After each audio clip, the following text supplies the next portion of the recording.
ভোলে বাবাই রেখেছে, ভোলে বাবা রেখে গাঁজা খাচ্ছে।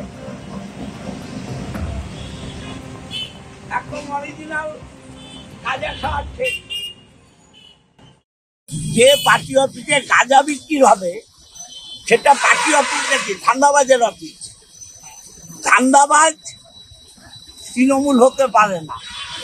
তৃণমূলের পতাকা সাহায্য নিয়ে ধান্দাবাজি করছে। ধান্দাবাজরা তৃণমূল হয় নাকি? কে আমাদের লোক? আমাদের লোক উপপ্রধান। গাঁজা বিক্রি করে আমাদের লোক। এরা সমাজ বিরোধী, এরা সমাজের কলঙ্ক। পার্টি অফিস কালকে সকালে আমার উপপ্রধান তালা মারবে। নমস্কার বন্ধুরা, আমার নাম ধ্রুবজ্যোতি সরকার। তৃণমূল পার্টি অফিসের সামনে গাঁজার ঠেক। সোমবার ব্যান্ডেলের এক দলীয় কর্মসূচি ছেড়ে ফিরছিলেন চুঁচুড়া তৃণমূল বিধায়ক অসিত মজুমদার। ব্যান্ডেল মোড়ে এসে দেখতে পান তৃণমূলের শ্রমিক সংগঠনের কার্যালয়ের সামনে বসেছে গাঁজার ঠেক। পাশে রয়েছে শিব মন্দির, সেখানেও গাঁজার আসর বসে বলে অভিযোগ। এরপরই বিধায়ক সামনে যেতেই কয়েকজন যুবক সেখান থেকে ছুটে পালায়।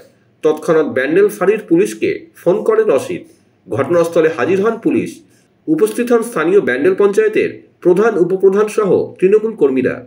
তৃণমূল কার্যালয়ের সামনেই রয়েছে একটি কম্পিউটার প্রশিক্ষণ কেন্দ্র ও একটি বেসরকারি স্কুল। ভোলে বাবাই রেখেছে, ভোলে বাবা রেখে গাঁজা খাচ্ছে। এখন অরিজিনাল গাঁজা খাওয়াচ্ছে। যে পার্টি অফিসে গাঁজা বিক্রি হবে সেটা পার্টি অফিস নাকি ধান্দাবাজের অফিস। ধান্দাবাজ তৃণমূল হতে পারে না। তৃণমূলের পতাকা সাহায্য নিয়ে ধান্দাবাজি করছে। ধান্দাবাজরা তৃণমূল হয় নাকি? কে আমাদের লোক? আমাদের লোক উপপ্রধান। গাঁজা বিক্রি করে আমাদের লোক। এরা সমাজ বিরোধী, এরা সমাজের কলঙ্ক। পার্টি অফিস কালকে সকালে আমার উপপ্রধান তালা মারবে। তৃণমূলের পতাকা সাহায্য নিয়ে ধান্দাবাজি করছে। ধান্দাবাজরা তৃণমূল হয় নাকি? কে আমাদের লোক?